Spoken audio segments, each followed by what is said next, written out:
आपण बघत आहात एकेपी न्यूज मराठी. आपला आवाज आपली ताकद. सबस्क्राइब करा, शेअर करा, लाईक करा. AKP news Marathi.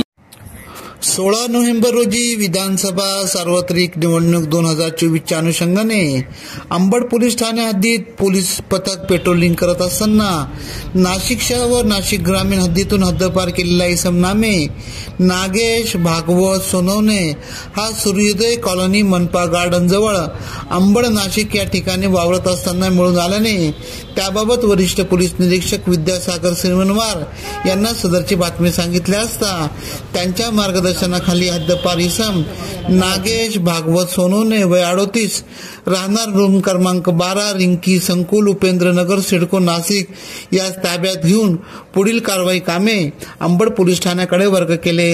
सदरची कामगिरी वरिष्ठ पोलीस निरीक्षक विद्यासागर श्रीमनवार यांच्या मार्गदर्शनाखाली गुन्हे शाखा युनिट क्रमांक 2 कडील सहाय्यक पोलीस निरीक्षक समाधान हिरे, सहाय्यक पोलीस उपनिरीक्षक गुलाब सोनार, पोलीस हवालदार संजय सानप, चंद्रकांत गवळी, मनोहर शिंदे, प्रकाश महाजर, परमेश्वर दराडे, वाल्मिक चव्हाण, परवीन वानखेडे, तेजस मते, महेश खांड बाहले, जितेंद्र वझिरे आदींनी केली.